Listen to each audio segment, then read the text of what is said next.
Hello kakabsat nga nangurat, kumusta kayo? Daytoy ni Manang Inday, di off na itatangal daw. Isungot iramidan maturog mangan. So ay tati pamigat ko, pamigat pangaldawan kasi tanghali na.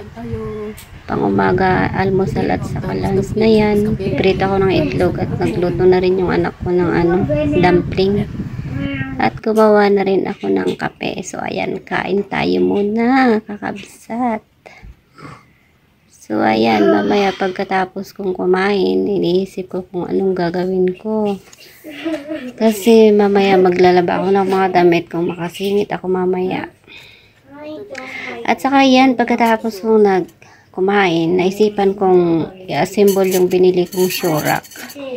Kasi may naglalaba pa naman doon, busy pa ang washing machine. So, habang ako'y naghihintay, ayan, naisipan kong gawin na lang yan para maiayos ko na rin yung mga sapatos namin. Kasi ang gulo-gulo kung saan-saan na nalalagay mga sapatos namin. Ang laki-laki pa naman ng bahay namin kung saan-saan nalalagay mga gamit. Alam niyo ba na ang laki-laki ng bahay namin dito? Malaki ng bahay namin dito sa Dubai, kung alam nyo lang. Yeah. Di namin alam kung saan-saan namin nilalagay yung mga gamit. So, napakalaking bahay namin. So, ayan nga, malapit na ma-assemble ang aking Shorak. Kasi kagabi nagpunta ako doon sa supermarket. Natsambahan ko nag-sale. So, ayan, bumili na ako. 10 dirham yan. So, ayan, assemble ko na yan. Worth it naman at saka matibay siya. Kahit 10 dirham siya, at least magagamit. At saka matibay. So, ayan, ayusin ko na mga sapatos namin.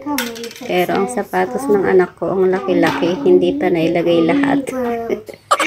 Ang sapatos ng anak ko, ang laki-laki, parang lang, 3 piraso lang mailagay sa isang shelves.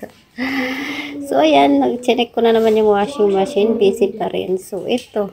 Habang naghihintay na naman ako sa washing machine, ito na, manunood na naman ako ng mga videos natin.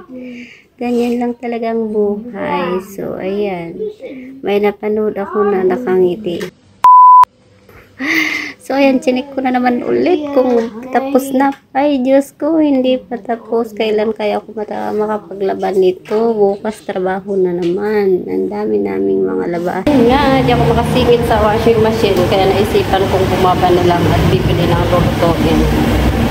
Kasi ako'y nagutom na rin. Ano kaya ang bibilhin? Sobrang init. At ayan na nga, kakabsat, nakabili na ako ng mga lulutuin ko.